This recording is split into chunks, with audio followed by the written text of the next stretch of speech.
Hello, a very warm good morning to all of you and welcome to Unacademy.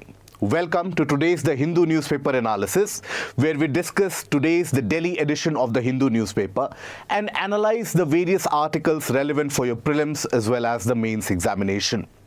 The purpose shall be to declutter these articles, to simplify it for you and to help you understand the static portions associated with these articles.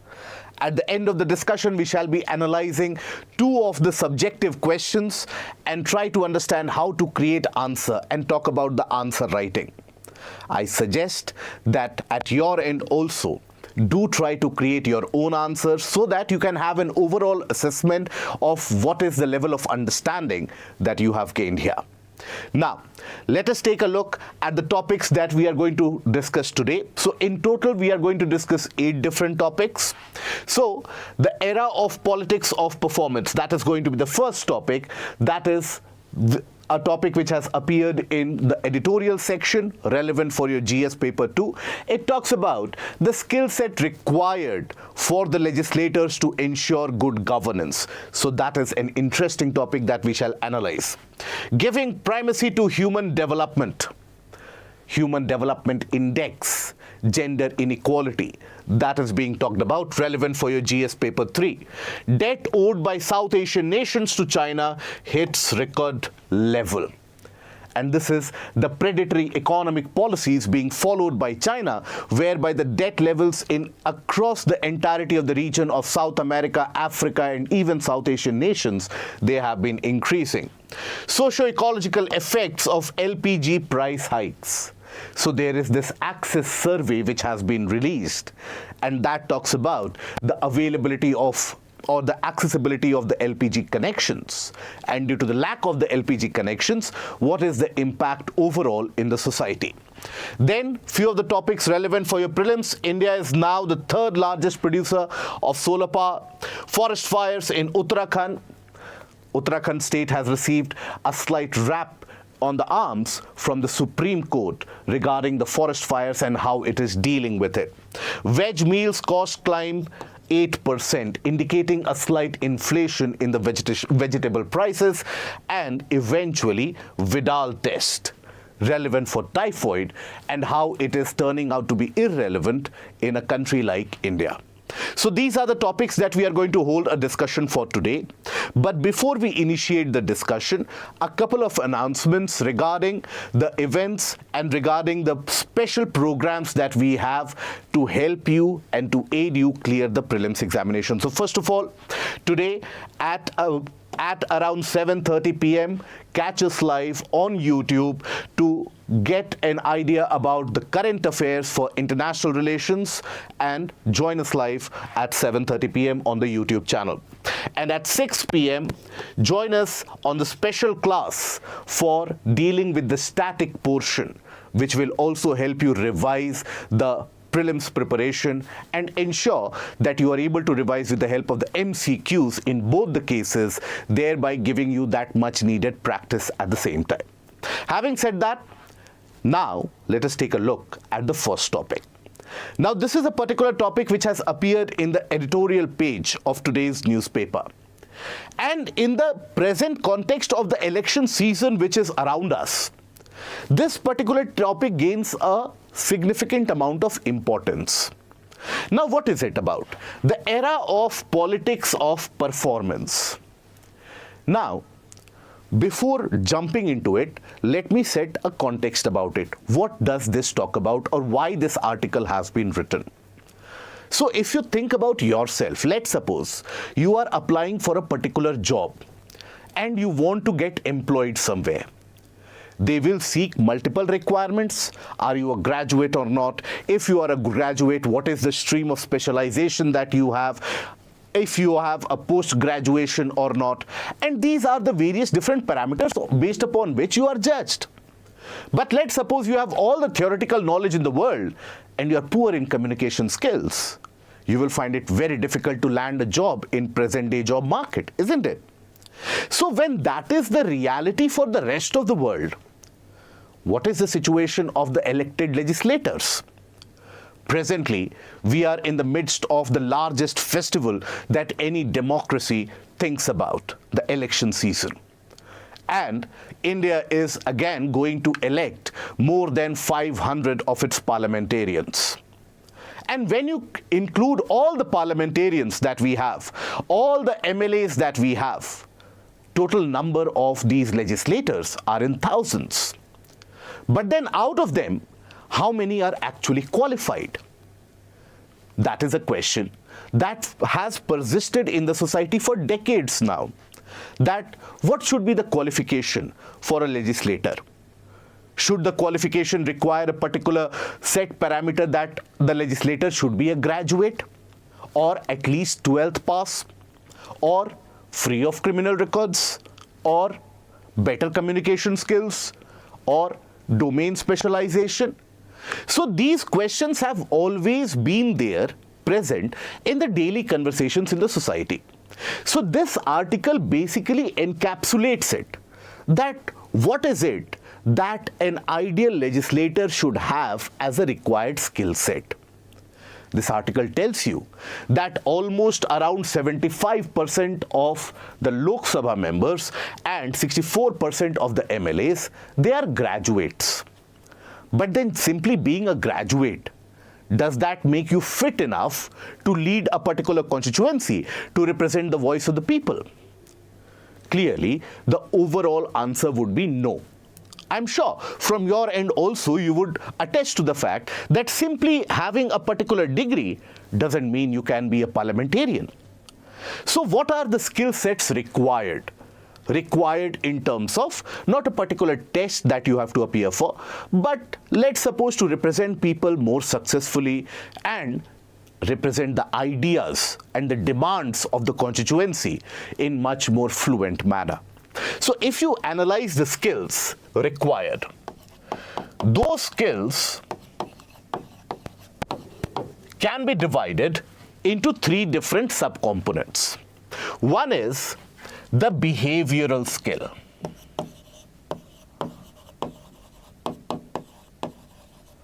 Behavioral skill. What do we mean by behavioral skill? For example, a parliamentarian. Think about any parliamentarian that comes to your mind.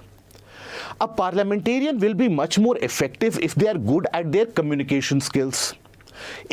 Because communication skill is very important in order to express your ideas.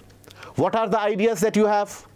In many of the parliamentary debates, even if you switch back to the archives around 20 years ago, if you take a look at the parliamentary debates, you will always see that those who have had a good communication skills, eventually focus and attention moves on them, and they are more successful in enabling changes in their own local constituency.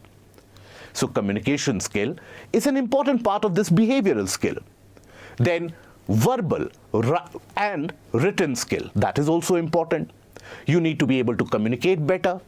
You need to have a better negotiating power, because you will be negotiating with many power centers within the government, power centers in the opposition, power centers at the private sector, many power centers, and you need to have a good negotiation skill. That is what the various degrees are for, but does not mean that without degrees you cannot develop them. So this is an important factor. So in the behavioral factor, we can have multiple of them. First is the paramount and the most important, communication. Then verbal and written, so that the point of view is put across in a much more efficient manner. Then negotiation skills.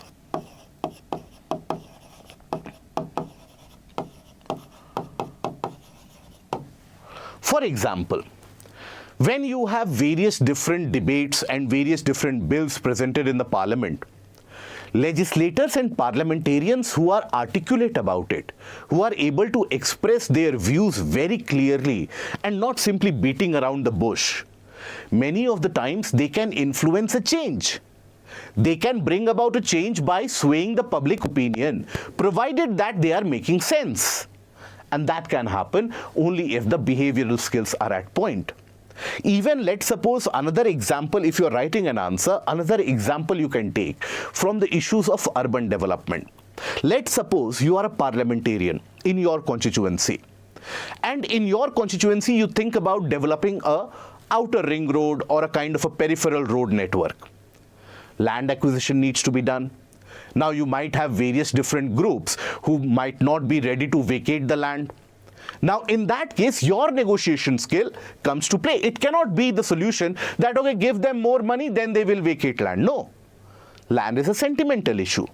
People won't vacate land so easily. And why would they? If they don't see any tangible benefit out of it, why would they vacate their land? That is where the parliamentarian's behavioral skill is important. So these are the examples that you can cite. But this is not the only skill required. Another skill which is required is the functional skill. What do we mean by functional skill? It basically means that let's suppose you are a member of a state legislative assembly or member of parliament in the Lok Sabha or the Rajya Sabha, and you should be aware about the rules and the proceedings followed in the House. Let's suppose a new bill is introduced. Under what provisions can you intervene? Under what provisions can an amendment be sought?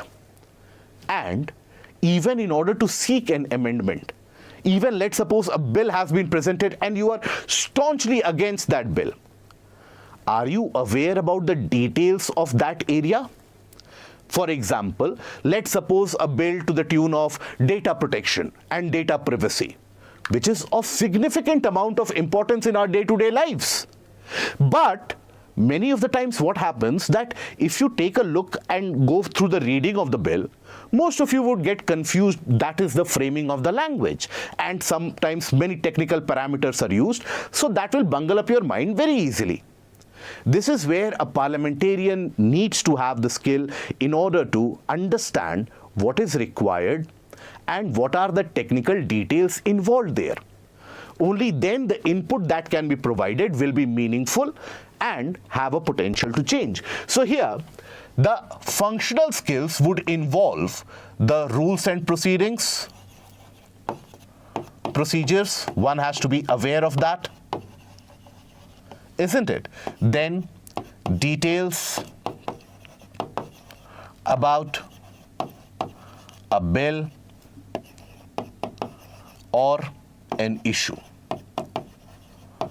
And here the example has also been cited in the article that, for example, a private member's bill regarding the rights of the transgenders, which was introduced in 2014, eventually that led a momentum change and that brought about the transgenders bill eventually few years later. So like that, effective change has been implemented by the parliamentarians, and not only at the central level, but many different distinguished state legislators as well. So this is an important skill. Another important skill required is the domain knowledge. What do we mean by domain?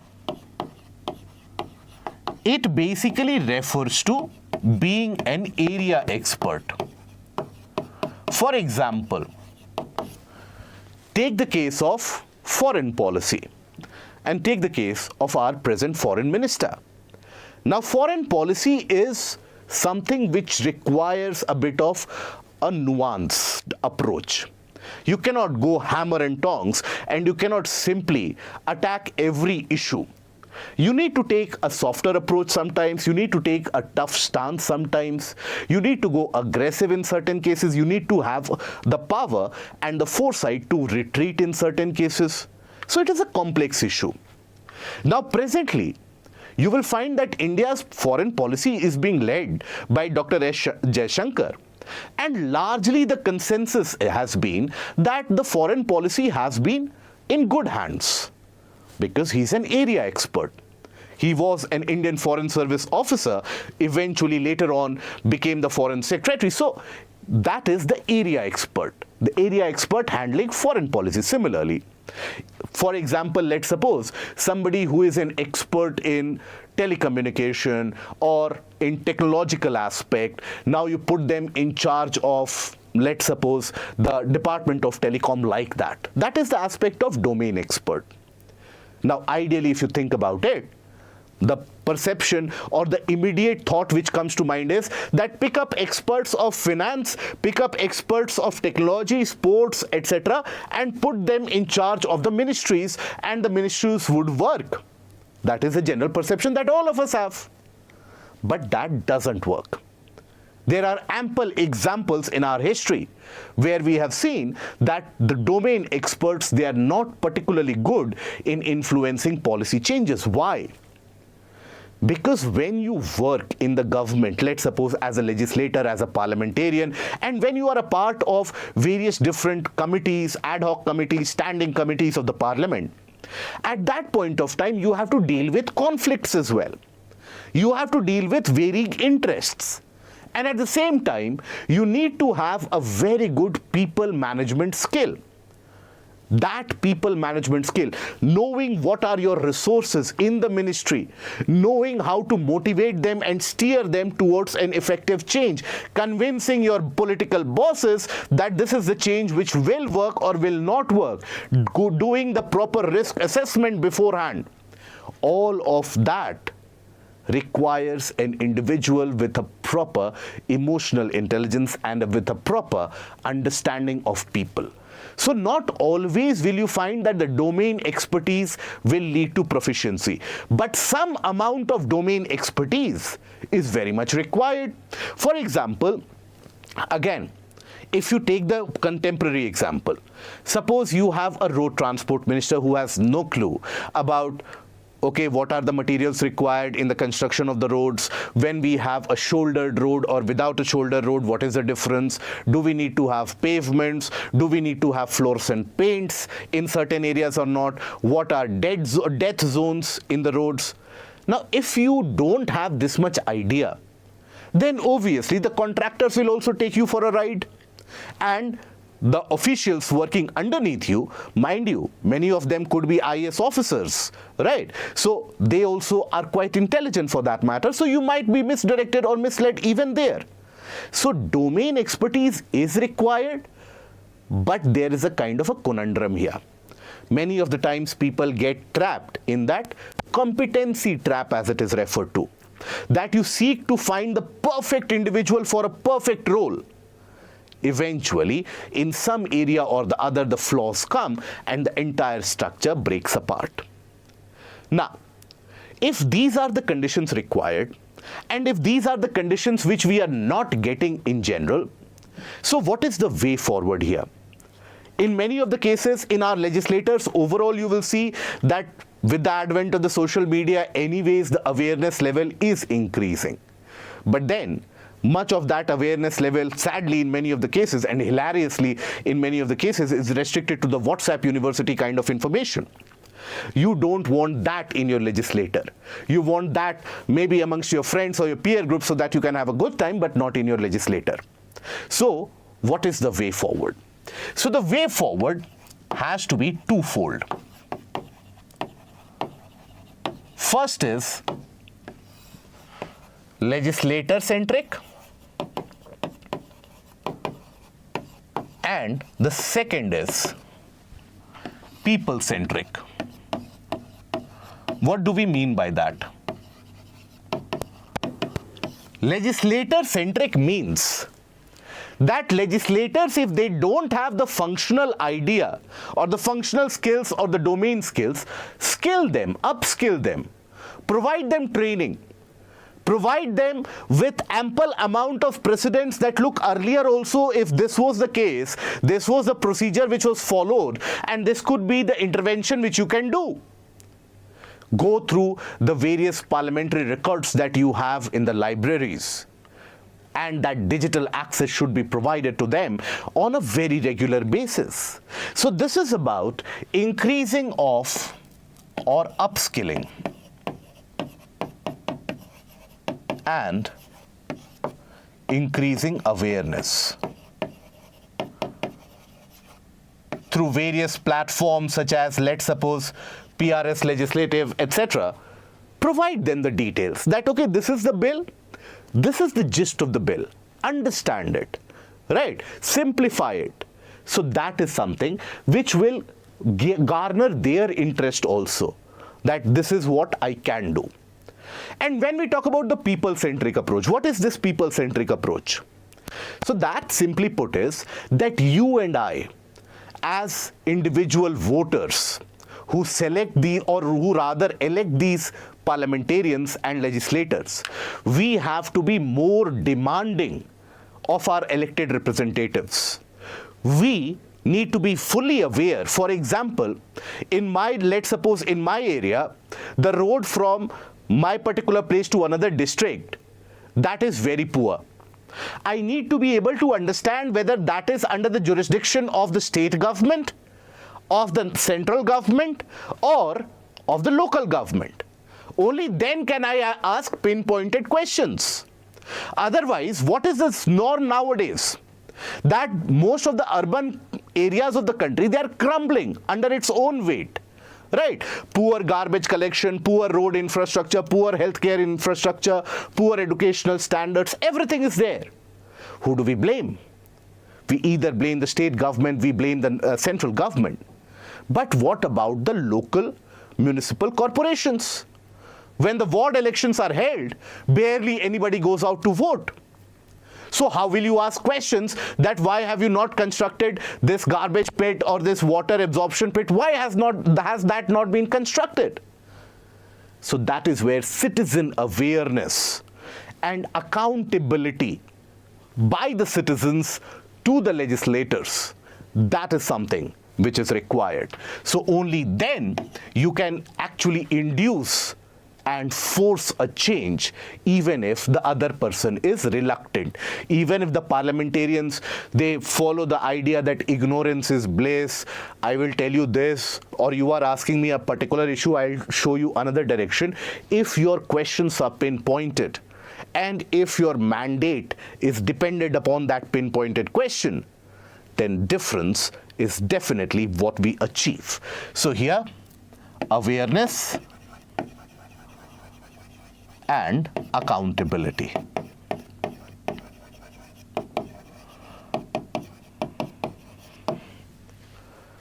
So that is what is needed, and overall, if this is done on a systematic basis, it is not as if by the next election the situation will completely change, no, and we will have very meaningful debates in the parliament, no. You will still have Indian Parliament having that its own unique character which is unprecedented across the world. But gradually, if we start doing these things now, over the next decade and a half, we can bring about a monumental change which will then operate for many decades altogether, bringing us to the cusp of change. So in this article, what have we discussed? Again, very quickly, what are the skill set required ideally for a particular legislator, right, or a parliamentarian? What should they possess? And they should possess the different skills. So what is the purpose of each of these skills? Behavioral, functional, and domain knowledge. What is the purpose? These subdivisions you have to remember, because that is what you will put in your answer. Okay? Then after that, if the conditions are not good, what do we do moving ahead and going forward? Okay? Now, coming to the second article. Now, this article has appeared in page 7, and this talks about giving primacy to human development. This can be relevant both for your GS paper 2 also, GS paper 3 also. Now, this follows a larger debate which has been going on since the 80s now, 1980s now. You see, what happened in the 70s and the 80s, during the 1960s, 70s and 80s era, various different countries, they started climbing on the growth of economic growth or economic progress. Now, many of the countries indicated very significant growth rates. Some of them indicating a growth rate around 10%, around 8%, around 11%, some of them representing 4%, 5%. But many surveys conducted during these decades indicated the fact that, look, Just the fact that you are growing at 8% or 10% does not mean the population in your country is very prosperous. So that is when, in order to measure the actual welfare of the society, that whether the benefits of the development are reaching the society or not, the concept of HDI, Human Development Index, this was developed in 1990 with the help of UNDP and Oxford. So they were instrumental for coming up with the HDI parameter in 1990. Human Development Index. Now on this Human Development Index, every year a report is released, and that report talks about the welfare of the society, about the level of inclusiveness in certain cases, or the level of education, the level of healthcare, etc., the overall income that people are able to earn, so that you get a more meaningful idea about the societal growth. Even though HDI also has got many of the lacunae and drawbacks which have come up, which have emerged over multiple years now, because since 1990 HDI is being released, it is not always appearing to be very transparent and very fairly representative of the ground scenario. So there have been certain criticisms to this HDI parameter also. That is why nowadays the more reliable data is Multidimensional Poverty Index, MDPI. That talks about whether, let's suppose, at your house you have access to electricity or not, whether you have a kind of a kacha or a pakka flooring on the house, whether you have an asset like a motorcycle or a fridge or not. So that talks about, or in a more comprehensive manner, it talks about what are the overall levels of welfare and prosperity. But having said that, HDI still is one of the major indicators of the societal growth.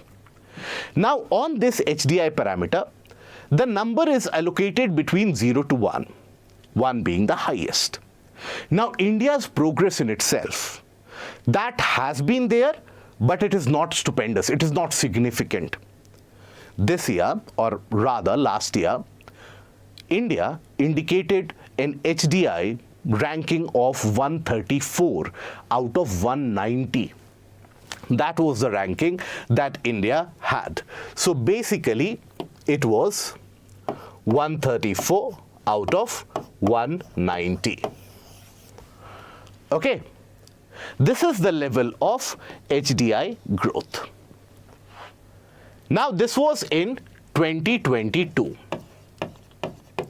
In 2021, it was 135 out of 190 nations. So there was a marginal improvement. Since 1990, the improvement has been there, but now the improvement is slightly marginal. It is not substantial. But if you observe this, 134, obviously that is not a bracket group that India would want to lie in. And anyways, we are ranking below Bangladesh, Sri Lanka, China, all these countries in our vicinity. They are doing much better than us. We are in the middle income group, or these middle HDI countries, that is, for example, Kenya, Myanmar, etc. That is the group that you don't want to be associated with, but that is the case. Similarly, the inequality in our country is also increasing. However, on gender inequality, the reports have indicated that we have done a slightly better performance. So before analyzing in greater detail, this article overall, if you talk about the gist of it, it talks about the fact that when you have the election season going on, various demands are floated out. Why don't we vote on the basis, on the parameter of Human Development Index? Let's analyze that and let's then decide a mandate based upon that. That is the preview of this article. But from here you can have questions being asked associated with what is HDI, what are the parameters used for HDI, gender inequality index, what are the parameters used for that. So here, when you take a look at HDI, basically, so HDI has got dimensions and indicators. If you analyze this, Basically, HDI, Human Development Index, what does it try to measure? The well-being and the level of prosperity of the society. So, long and healthy life, whether people are having that or not. So how do you do that? Life expectancy at birth. What is the average life expectancy or the average number of years an individual is expected to live? That means health parameters are good. Then knowledge. You want the society to have a particular amount of literacy, a particular amount of information, right? So expected years of schooling and mean years of schooling, that gives you education index. And then what is the prosperity level? Whether they are able to, people are able to make out a decent wage or a decent amount of income or not. For that, what do you consider? National income per capita in purchasing power parity terms.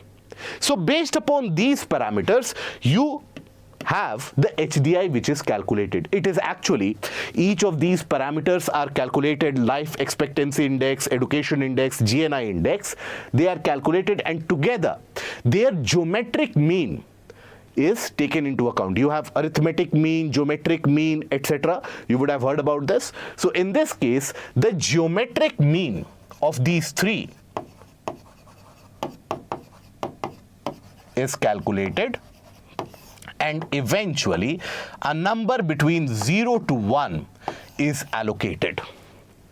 India since 1990 has indicated a progress from roughly around 0.4 in that range to now it is in the range of 0.62. That is the range in which India is lying. So there is progress. The difference is other countries are progressing much faster. So this is where we need to understand where we are going wrong. It is in the case of the healthcare, or is it in the case of the per capita income? Where is it that the progress is not happening at the same rate as compared to the other countries?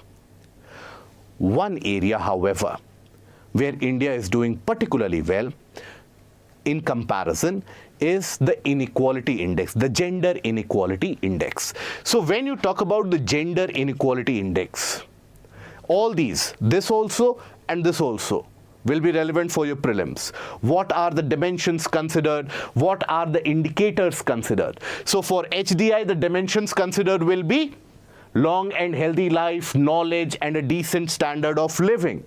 For HDI, the indicators will be life expectancy at birth, mean years of schooling, average expected years of schooling, and GNI per capita in purchasing power parity dollar terms.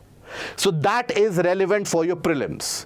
Similarly, in this case also, gender inequality index. There are three dimensions which are considered. Reproductive health, very important for the female labor force and in general the health of the womankind.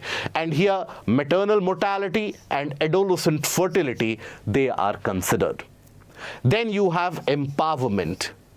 How empowered are they to make their own decisions, to carry forward their own point of thinking? Or are they easily swayed by the pressures around them? So that is something which is gauged by parliamentary representation and educational attainment. Generally, it has been found out that, let's suppose, if a female or a girl child, the education level is up to graduation or post-graduation, they are much more empowered under normal circumstances. There can be aberrations or exceptions there as well, but under normal circumstances. Another dimension is the labor market, labor force participation. This is where we are doing very, very bad. Here, the reports indicate that the female labor force participation in India is only around 28 to 30%. What is this labor force participation? And what do we mean when we say labor force participation is around 28 to 30%? So what that means is that out of the available female population who can work, what is the amount of female population who is actually going to work? So if you have a labor force participation for females around 28%, which tells you that around 72% of the women, they are not working, they could work, right? They are not in the working category. Now that tells you many things. First, lost economic opportunity. IMF in its various reports has indicated time and time again, various articles, editorials have repeated this fact again and again, that if the labor force participation in India increases, female labor force participation, our GDP can grow by 2 to 3% easily. Right? So our labor force participation, think about it, is much lower than China. China is witnessing a female labor force participation in the range of around 60-61%. We are trying to compete with them, but our labor force participation is close to around half, less than half. Then Bangladesh, their female labor force participation is higher than us. We are at a level of Pakistan, almost at a similar level. Think about it, Pakistan is a kind of a closed society, and the rights of the woman, they are particularly curtailed there. So as a country, we should be doing much better. So one of the impact is the economic loss. The other impact is the social condition. If women participate in the working environment, if they go out to work, they end up attaining a kind of a financial independence. And that financial independence is very important in order to ensure women empowerment, in order to ensure individual decision making, in order to ensure that the future is not oppressive. But once they are financially dependent, surveys and reports have indicated that the education level in the next generation also reduces, and eventually that freedom, that empowerment level also reduces. So this is an area that India has to significantly work on. Now, the reports have also highlighted one particular fact, and that is true for the entire world also, and more particularly in India also. And that is that inequality levels are rising. Now, when we talk about rising inequality, here it is of two different types. Inequality, whenever you consider, generally the first thought that will come to your mind that, okay, look at Ambani, look at me, Ambani is rich, I am poor, that is inequality. Fair enough. That is also a form of inequality. But that is not the only inequality which impacts us. Another form of inequality is a group of 2 to 3 to 4 countries at max. They dominate around 40% of the global trade. They hold the maximum amount of forex and the gold reserves. So what does that mean? That when it comes to economic policies and economic decisions across the world, they will have a greater sway. Their ability to influence the market and influence the market dynamics will be much more than what a poorer country can ever do. Right? So here, inequality has been increasing spatially. Spatially means from one space to another. That is accumulation of wealth. Of wealth by countries. So you have 2 to 3 countries dominating around 40% of the global trade. You can imagine what is left for the rest of them. This is one of the inequality. Other is at a decentralized level, level of society. Divide between rich and poor. Between rich and poor. This is also increasing. In a country like India, majority of the population doesn't have that much access to the national resource or the national income, if you think about it. Very few % of the population, they will have that access. And this report has indicated, for example, the top 10,000 people of the country, top 10,000, I'm not talking about top 100 or top 50, top 10,000 people of the country, on an average, their income level is close to around rupees 480 million. Think about it. Now, in a 1.4 crore population, 10,000 is a very minuscule number. Majority, more than around 40 to 50% of the population, on the other hand, their income level is close to around 1.5 lakhs. So what is the gap? 48 crores to 1.5 lakhs. Now, this rising inequality always gives rise to missed opportunities also. Due to lack of access of resources, lesser educational levels, lesser exposure at the lower strata, and that is what further keeps on exaggerating the divide one generation after another generation. This is where eventually the society can risk a division on the basis of haves and have-nots. And that is never good for the social cohesion or for the overall progress of the country. That will never be good. And that is something that we need to seriously look into.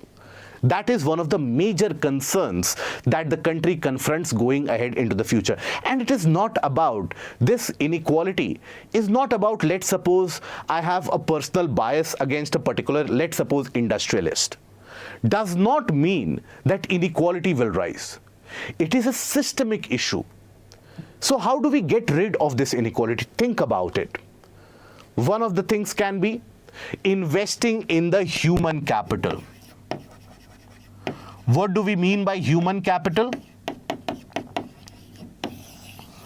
Basically, investing in education of individuals.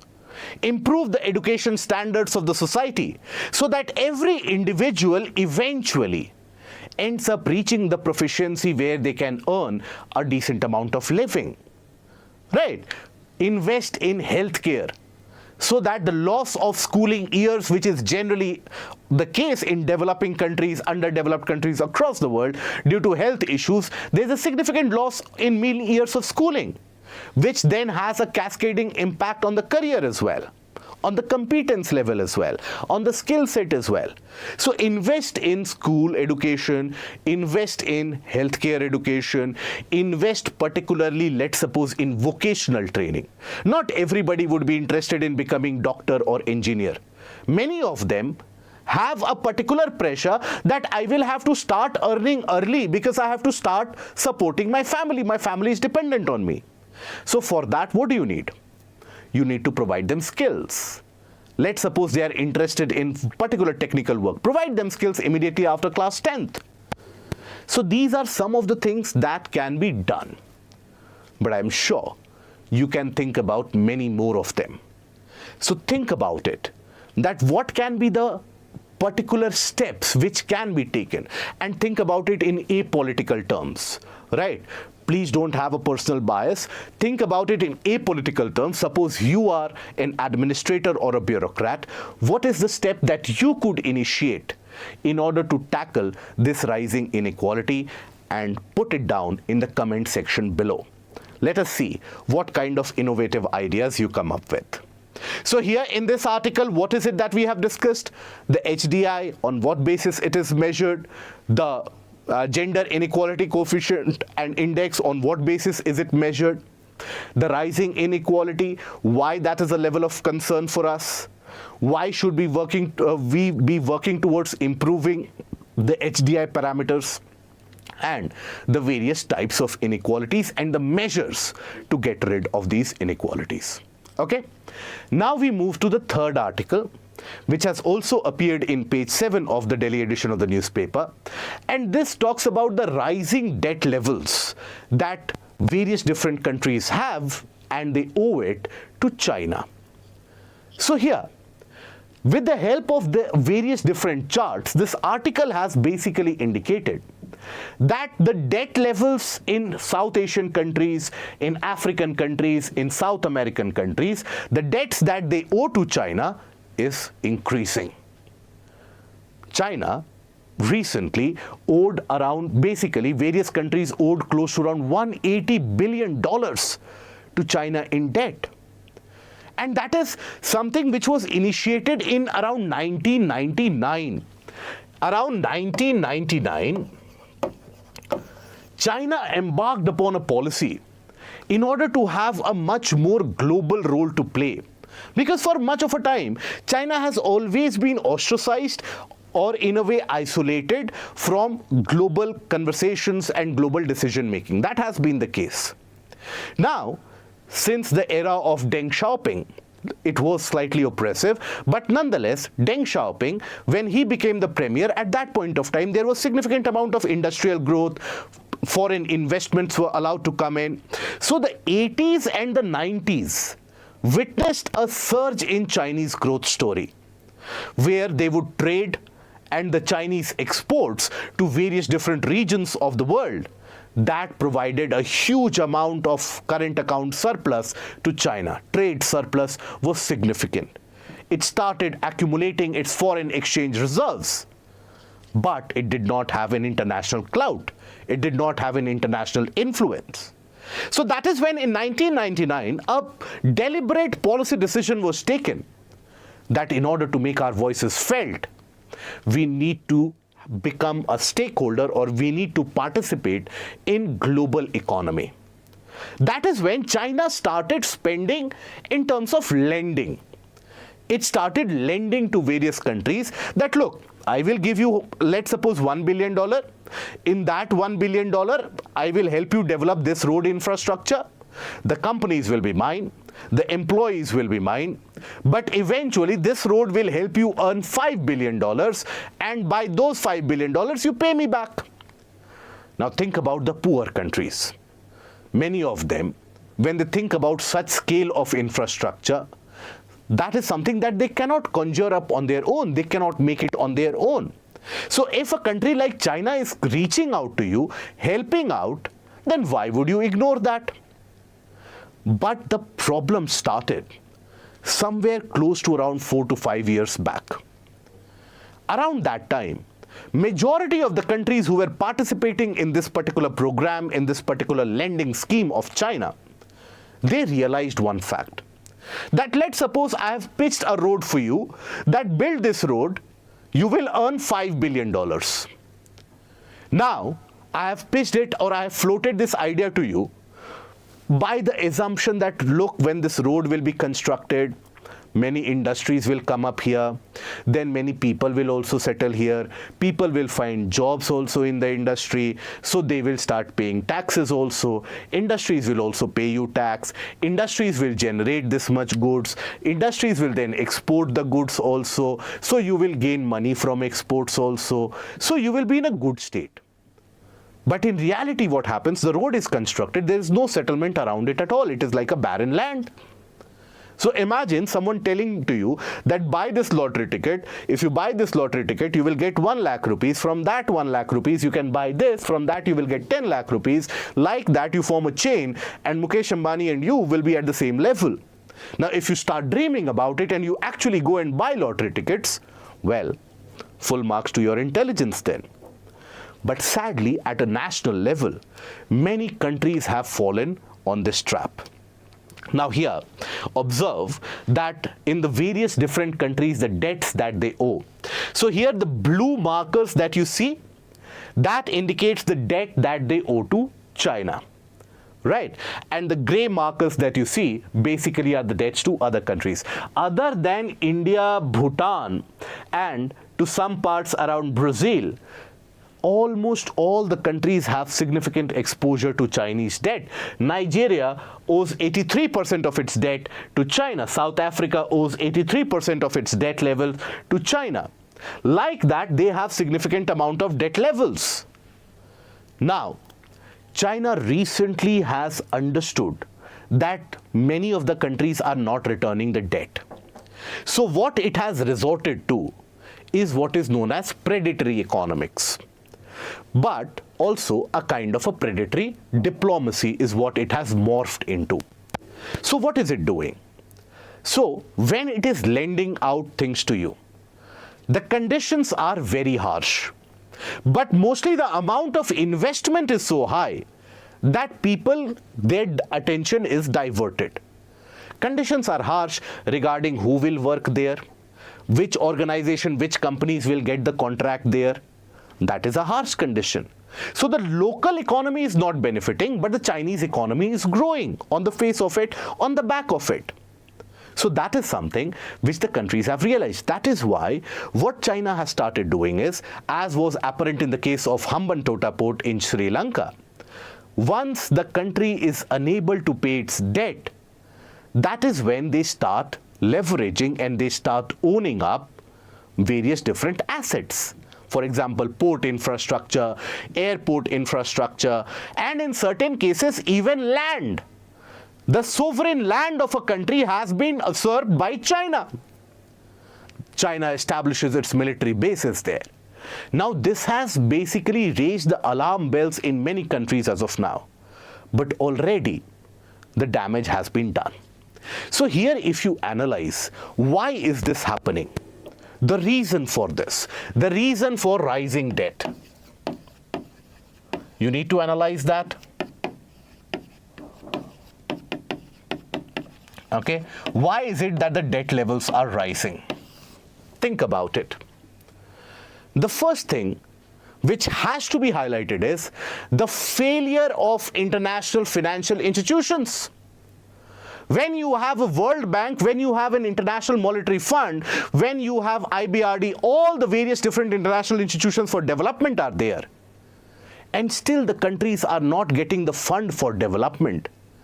Something is very wrong in the entire financial governance, isn't it? So, the failure of what is known as the Bretton Woods Institute, that is World Bank, IMF taken together, it is referred to as the Bretton Woods, but failure of international financing agencies or organizations, right? So, failure of international financing mechanism. That is why. What was the case? What was the experience? That you have to be on the good books of US and the European powers. Only then IMF will give you a loan on an easy term. Only then World Bank will give you some loan. Only then Asian Development Bank will give you some developmental loans. And if you are not on the good books, then you can take care of yourself. This is something which US and the Western countries have used as a policy mechanism. That created a huge gap in funding. And when there is a gap, who came in? China. And now you can't blame them. Right. Then, poor state of domestic economy.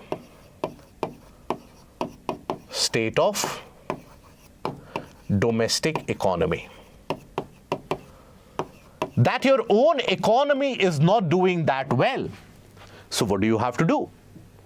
You have to take a curative measure somewhere. You have to take help somewhere. And if someone is readily providing you help, what is the harm in that? Isn't it? Then other than that, you also have rising liabilities for the country. For countries. What does that mean? Already the interest payout for the loans, etc., are turning out to be so high that they don't have any legroom, fiscal legroom which is left in order to invest in proper mechanisms. So they borrow more. It is a kind of a vicious cycle. Now, what has been observed though is that in the past few years, in the past couple of years, while the Chinese lending has largely been now restricted only to its neighborhood, Pakistan, Bangladesh, Maldives, etc., that is where majority of the funds are going. And second major factor is that the amount of lending is also going down. What was the rate of lending or the amount of funds which were given out by China, let's suppose in the past decade, now it is less. Why? There also you have two factors. Chinese economy in itself is not doing good as of now. Chinese economy in itself is suffering. And secondly, the return is not happening, so they are becoming more wary about it. Isn't it? They become more suspicious about it, that whether someone will give me back my money or not. So that is why the Chinese lending is decreasing. But still, China has got considerable amount of leverage in South America, Africa, and Asia, significant enough to influence policy decisions at the domestic level. It is a kind of usurping the sovereignty of a country. Now, what is it that we can do going ahead? Moving forward, one thing which can be done is revitalization, democratization of these international funding agencies, so that they are not the stooges of few, or they are not the puppets of few of the developed countries in the West. It is much more representative, understanding what is required. Secondly, one needs to understand the role, and a clear-cut mechanism needs to be brought out about the role of these high-cost projects and their impact on the societal development. The countries need to be aware of that. And the countries need to ensure long-term and short-term benefits are taken into account. For example, if you take a look at the amount of lending that China has done to Bangladesh, for sure, if Bangladesh finds it difficult to repay it, then policy decisions of Bangladesh, in many of the economic decisions, China will have its influence. And China would eventually end up antagonizing India. So that is again another geopolitical strategy that China is adopting in order to encircle the enemy here. For China, we are the enemy, so encircling that. Okay? So that is about the debt trap of China. Now, the socio-ecological effect of LPG price hike. Now, LPG, liquefied petroleum gas, the LPG cylinders are synonymous with a kind of cleaner cooking fuel in India. Now, traditionally and conventionally, many of the areas in our country, they still rely upon burning of firewood, charcoal, cow dung, etc. in order to cook. Now, those forms of energy, they emit so much amount of smoke, their efficiency rate is also less. The amount of smoke emitted is so high, it causes respiratory illnesses and long-term damages, even cancer, in the case of women folk and largely the family. The expectancy, life expectancy in general, starts going down. So the government, from a long period of time, has been focusing upon making the LPG cylinders much more far-reaching in terms of its spread. More people should have LPG cylinders. Now, for that, various schemes have been launched. For example, way back in 2009, you had Rajiv Gandhi LPG Vitran scheme.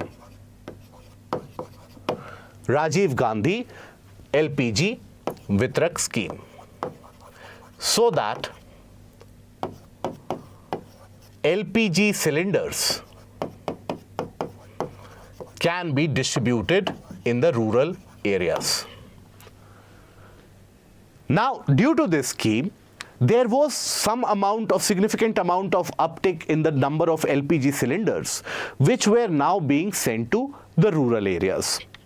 Right? This was more about working on the execution side, that wherever the distribution patterns or channels are not there, let's try to improve that. Then after that, various slew of measures were initiated. For example, in 2015, you had the PEHL scheme, which was launched, right? So in 2015, you had the PEHL scheme. Now, what was the PEHL scheme? As per this PEHL scheme, basically, direct benefit transfer for the amount that you spend in LPG cylinder, that direct benefit transfer was done into the account.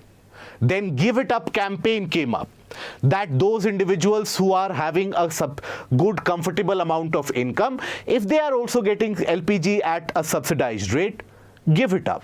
Give it up or give up that subsidy. Crores of people gave up their subsidy. Then came Pradhan Mantri Ujjwala Yojana, PMUY. Ujjwala Yojana. This came in 2016. Right? This was about distribution of LPG cylinders, ensuring that there is an incentive provided where the first cylinder in many of the cases were provided for the free, and the refills thereby were provided at a subsidized rate. Now, there has been a survey which has been conducted. What is known as the Access Survey. That Access Survey has indicated that still many of the households who have been beneficiary of, let's suppose, the Ujjwala Yojana, who have gotten gas cylinders at their home, still they are not using it again because the cost of the refill is increasing. And this article indicates that as per a survey of 54 countries where the LPG cylinders are used, the price of LPG cylinders are amongst the highest in India. So here, first of all, for our prelims, we will understand what is this Access Survey. Then we will understand what does it indicate, the reason for it, and what is the impact on society and environment due to it. So basically, Access Survey is the measure or the access to clean cooking energy and electricity. That is the measure. How many or what is the proportion of population who is getting cleaner energy, who is getting cleaner cooking air, fuel, etc. Who carries it out? It is carried out by CEEW, Council on Energy, Environment and Water, in collaboration with Columbia University and basically the Shakti Sustainable Energy Foundation. These are the organizations which are responsible for this. So this becomes relevant for your prelims. A question can be framed here that who releases the Access Survey and what is this Access Survey about? Education, healthcare, electricity and cooking fuel, or something else? That is how questions can be framed. So this is basically India's Energy Access Survey carried out majorly in 6 states. That is the region of Bihar, Jharkhand, Madhya Pradesh, Odisha, Uttar Pradesh and West Bengal. These are the states where the Access Survey has been carried out. Now this survey indicates that still the clean cooking energy index is very low in many of the areas. That has an impact on the society. So why is it that still people are not having access to clean cooking fuel? When you talk about the reasons for that, one of the major reasons which has come out, particularly in the states of Bihar, in states of Jharkhand, West Bengal, one of the reasons, and also Odisha, lack of awareness. People are not aware that there is such a scheme by which they can get cooking gas cylinders. They are not even aware. And we are not talking about a small chunk of population here. The survey indicates that a significant amount of population is basically not aware of this. So you cannot expect them to benefit out of it. Then, this lack of awareness is of the scheme that we have talked about. You know, there is another lack of awareness. Significantly around 1/3 of the population here. Also, basically in this survey, they reported that they don't feel that there will be any difference in terms of air quality that they breathe in when they are cooking it with firewood, etc., or when they are cooking with the gas cylinder. So they are not aware about the health impact of the cooking fuels. So awareness about health. Lack of awareness about health. So obviously they won't try to get that LPG cylinder. Then secondly, another reason is lack of accessibility. That is, even if you are aware, let's suppose that I as an individual am aware that the central government is giving these gas cylinders because I see the advertisements. But how to get that? Who to approach? What to do? What are the documents? What are the documents that I need? I don't have those documents. And even if I do, where do I go? That is lack of accessibility. That is also responsible.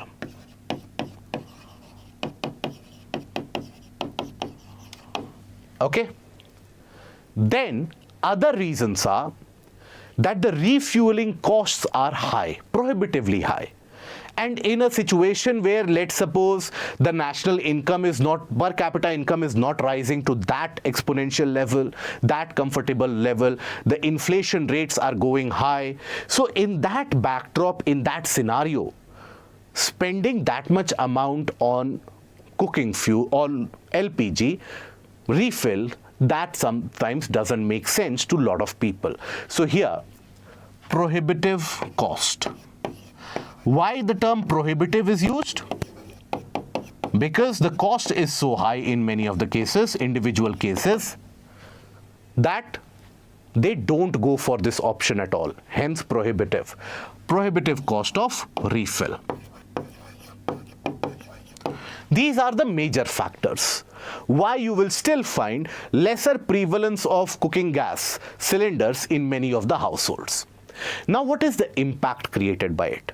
The impact is created at multiple levels. When we talk about impact, first and significant overwhelming impact is the impact on health.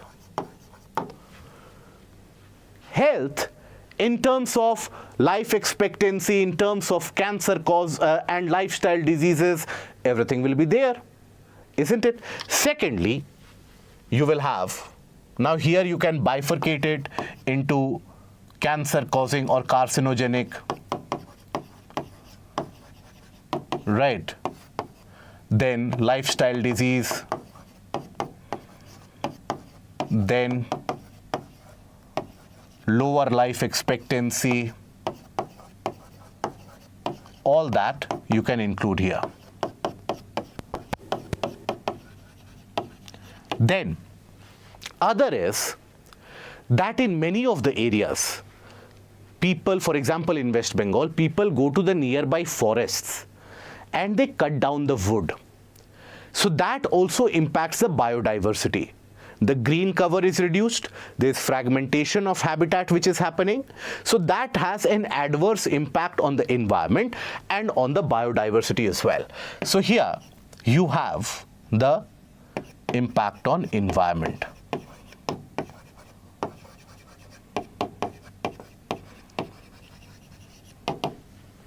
Okay? Then other than that, there is also the role played, for example, under impact on environment. I hope we are able to summarize that for the wild animals, as the trees are being cut, fragmentation of habitat is going to happen, the green cover is going to get reduced. That will basically cause problem in rainfall distribution, precipitation, climate change, everywhere the impact will be felt. Other impact will be when people go to collect that forest wood. That is when they are exposed to the danger of wild animals and vagaries of nature, right? So that arduous journey that they have to cover, that exposes them to many issues as well. So that is another issue, right? So that is the issue of impact on accessibility. Access associated risks. And generally, in many of the cases, it is the women folk who go out for collection of this firewood, and that is where they are also victims and they fall prey to various different types of violence. So that is why, what is the way forward? If, let's suppose, people are convinced they have to use firewood only, grow specific kind of firewoods, not cut down the existing forests. Very unique kind of firewoods which will cater only to that purpose, right? Secondly, and much more importantly, provide that subsidized rate to ensure that is something which matches with inflation, so that the out-of-pocket expenditure that the public makes, that doesn't increase. If your income level is not increasing, if your income level is same, the cost of food is increasing, at least ensure that the cost of fuel, that is consistent, cooking fuel, so that the out-of-pocket expenditure is not high. Okay, so this is what can be done moving ahead. Okay, now we move to certain articles which we cover in brief, relevant for your prelims. The first article is India is now third largest producer of solar power. India has overtaken Japan to become the third largest solar power generator. India last year generated close to around 113 billion units as compared to Japan's 110 billion units. India stands third after the obvious guesswork, China and US. China has got an overall generation of close to around 584 billion units. US has got somewhere around 228 billion units. Then comes India at 113 billion units. So there again a lot of ground needs to be covered. Now the reason why India, or one of the reasons why India happened to cross over Japan, is basically because Japan's economy is shrinking ever so slightly. So the demand for electricity has slightly reduced. With that reduced demand in electricity generation, basically solar power generated has also reduced. So it is not to say as a permanent thing that next year also Japan will generate less. Next year Japan can generate more as well. But as of now, this is the case. Now, this also indicates that overall the world is switching over to solar power and renewable energy, because renewable energy, along with, let's suppose, the nuclear power, if you consider, that is low carbon emission, negligible carbon emission, they now constitute around 40% of the global energy which is generated.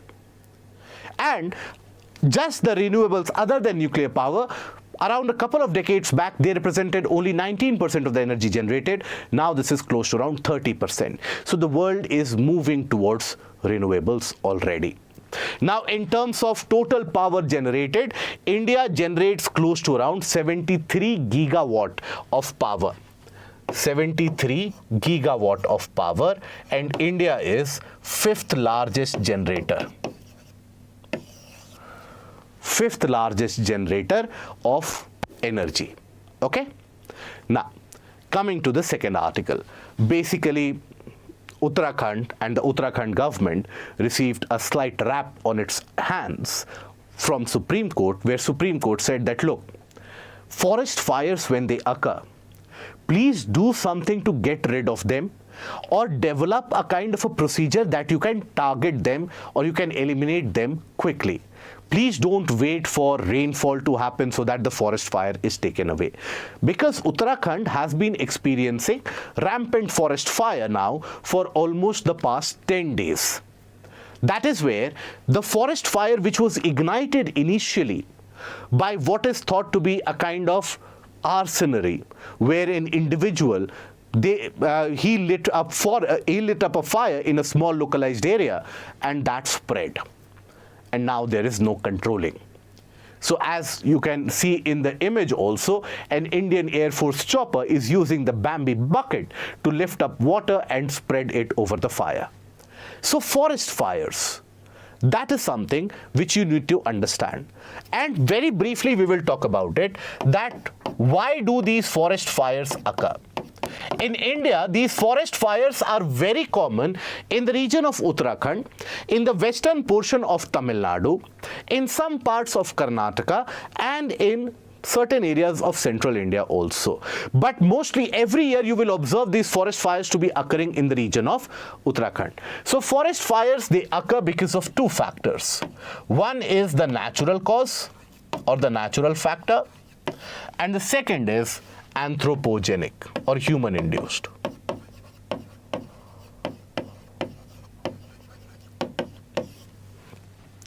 So basically, amongst the natural factors, one of the most prominent thing that you can think of now, heat waves, right? Heat waves and dry conditions. Then thunder and lightning. When, let's suppose, the grasses are dried up, the branches and the twigs are dry, and there is a lightning event, immediately fire can catch, wildfire spread like that. So you have lightning. Then many of the times, if you observe, particularly in the region of Sikkim, in the region of Uttarakhand, you will observe that some of the coniferous trees, they secrete some amount of resin. Now that resin, you can extract it for economic purposes, manufacture biofuel also, but that resin which sticks on the barks and the branches of the trees, that ignites very easily and that spreads very easily. So the type of vegetation also, and dried up vegetation is also responsible. Dried up vegetation. Now human-induced factors, there are many. Human-induced factors can be arsonery, that is deliberately I'll put fire to it, right? Then, for example, lumbering. This is a methodology which is used basically in the Amazon.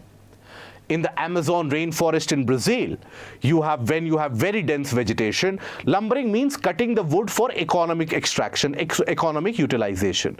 Now, when you have very dense forest, in that case, it is very difficult for the woodcutters to go deep and then cut down. So they start controlled fires. Many of the time these controlled fires, they go out of control because fire is not something you can play with. So it goes out of control and it spreads. So these are the various things. So what does the government or what does the court expect the government to do? So the government has said to the court that, look, this is an event which happens after every 4 to 5 years, it peaks, and this is the case across the world. But here one thing you have to notice, if the forest fire occurs in Uttarakhand in the laps of the Himalayas, the amount of particulate matter which is emitted, that will immediately settle on the snow peaks and the snow caps of the Himalayan ranges. And that is when the glacial melt and the induced climate change will have a devastating impact. But then, the various different countries, what they do, they clear out these dried patches as soon as possible, and they have a zone of demarcation within the vegetation. Let's suppose there's vegetation all around. They will dig a ditch or a kind of a zone of separation, fill it with water in the meanwhile, so that even if fire happens up till here, it doesn't spread beyond that. So these mechanisms are taken by the forest department time and time again, but sometimes when the heat wave conditions are much more oppressive, that is when the issue goes out of hand. Now coming to the next article, veg meal cost climbed up 8% in April. Now this is basically one of the surveys which was done by CRISIL, that is the rating agency. So CRISIL does this kind of a survey to gauge an idea about the inflation. Right. So this is what was also referred to as the thalinomics, that for one meal, what will be the price, whether that is inflated or not. So while the non-veg meal, that has gone cheaper because of a fall in the rate of the broilers, but the veg meal has become costlier ever so slightly year on year because of the fact that the cost of the vegetables, that has increased. There have been failure of crops. For example, the unseasonal rainfall and thunderstorms in the region of West Bengal, that has destroyed the potato crops. Similarly, onions in many areas have been destroyed. So because of that, there has been a reduced supply, a kind of patched up or a patchy supply of these materials. Cereals, grains also are not being provided. So this is nothing but the impact of climate change. Due to climate change, the crop losses are immense. That is when the crop supply and the produce supply is turning out to be irregular. And that is why tomatoes, potatoes, and all these costs are shooting up. So what does this tell us? Whenever you have this kind of an inflation, where all the other kinds of inflation are more or less controlled, but it is the food inflation which is going out of control, that is what pinches the common man much more. Because for the common man, metal prices, if they are going up or down, if the metal prices are consistent or not, it does not make that much of a difference. But if the potato and the tomato prices are escalating, that is what makes a difference. So what is the way out? More cold storage, better storage spaces in a large amount at a local level. For that, farm producer organizations need to be promoted. Cooperative farming needs to be promoted. Then we can get rid of this particular issue. Then coming to the last article, how the Widal test clouds India's sense of its typhoid problem. Now, Widal test, that is one of the famous tests that exists for detecting typhoid. Now, typhoid is a disease which is accompanied by very high fever, rashes, upset stomach and digestive system, everything is there. Now, typhoid as a disease is spread by Salmonella typhi.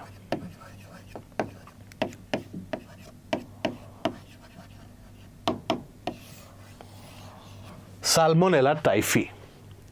Now, many people get infected by this disease, particularly in developing and tropical countries, because this is a particular kind of a disease which spreads through improper sanitation, improper hygiene, dirty water, dirty food, where you will have, let's suppose, food exposed outside to the environment and some drain, etc. is exposed nearby. So from the fecal matter, any vector can carry these germs into your food and you will get impacted by this. That is how typhoid spreads. Now, typhoid not only impacts a large section of population, it causes large number of deaths also. In India also, you have a lot of people suffering from typhoid. Now, ideally, in order to test for typhoid, there has to be a culture, right? Not a culture in terms of society and culture or culture and tradition.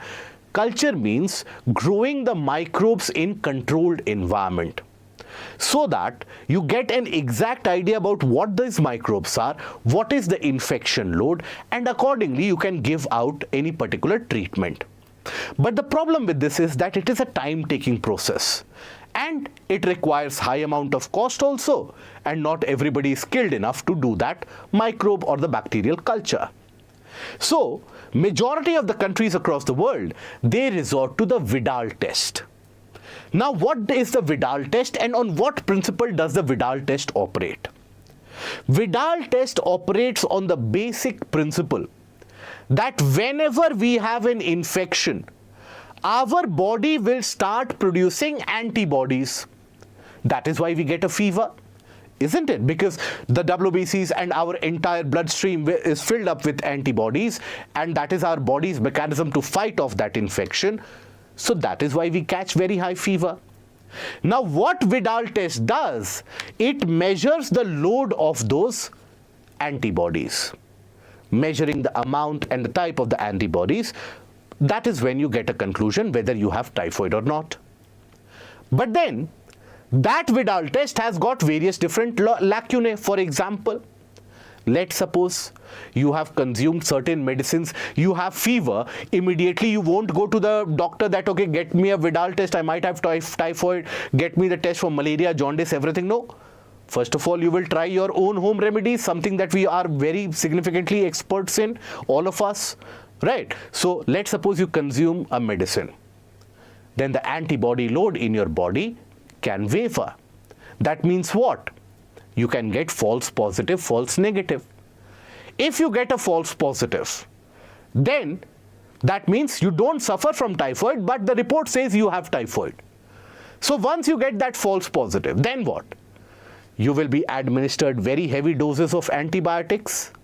Then your body will be so heavily dosed up with antibiotics that the microbes within your body slowly and steadily will develop antimicrobial resistance. Then the next time when you really fall ill, no such antibiotics will actually work. You will have to go for injections and higher grade, which will impact your health. So that is the impact of false positive. Similarly, a false negative can be generated. Let's suppose I have typhoid and the neighbor, uncle in the neighbor, who all of us would have such people who are experts in medicine, they will give you a pill, pop this pill, you are done. Everything will be sorted. You also trust that fellow, you pop that pill. And let's suppose after that, it indicates a false negative, but you have typhoid. Then what? The situation worsens. Organ failure can happen, eventually leading to a death. So that is why Widal test is not perfectly reliable. But in developing countries like India, where the price of the test is very low, where the skill level required to carry out this test is not very high, this is the test which is generally preferred. Okay, so what needs to be done? R&D, research and development into developing of new test has to be done. And secondly, for the Widal test to work, ideally 2 samples need to be collected. One, let's suppose on the first day, after that, within 7 to 14 days, collect another sample. Then comparing that antibody load, then you will get a much clearer idea about whether it is indeed typhoid or not. So that kind of mechanism can be brought into the picture, and targeted medicines can be delivered. Okay, so that is about this particular article. Now we come to the practice questions. So here, let us see how we can create this. So discuss the cause of limited LPG use in rural India. Analyze the impact on the society and nature at large due to such limited use. This is a 10-marker question. So here, what will the introduction be? How will you start the introduction? So introduction always has to address the main subject of the question. What is the subject? Limited LPG use in rural India. This is what your answer has to revolve around. Identify that subject first. So then discuss the causes. Causes you will address in the body. But first of all, you will address in introduction limited LPG use. So how do you introduce? As per the recently conducted Access survey, it has come to light that majority of the rural households, they still do not use LPG cylinders as a method of cooking fuel due to various different reasons, but still prefer the use of firewood and charcoal, further degrading and deteriorating the health conditions in rural India. That is your introduction, crisp, definite. After that, in the body, the causes, after that you discuss in the body the causes. The causes for that reduced LPG usage can be categorized into lack of awareness about the policy mechanism, lack of awareness about the impact on health, lack of accessibility, lack of proper transparency, lack of or the unaffordability which is present because of the refill rates which are very, very high. That is why, right? It is a 10-marker, it is not a 15-marker. Then after that, this has got a widely prevalent impact in a larger context. It increases the out-of-pocket expenditure, thereby reducing your ability to spend. Then health impact by reducing the life expectancy. Then biodiversity by cutting down of forests. Then exposure to violence for women when they move out to collect the firewood. All these you can list out. Okay? And then analyze the importance of skill development of legislators in ensuring holistic governance at the grassroots. This is 15-marker, 250 words.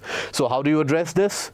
So basically in this, you talk about that the legislators are chosen to ensure good governance at the grassroots, but for that, the legislators ideally should have some amount of prerequisite skill so that the work is attained. Now this introduction that you have provided, you are providing a context to the body that you are going to write.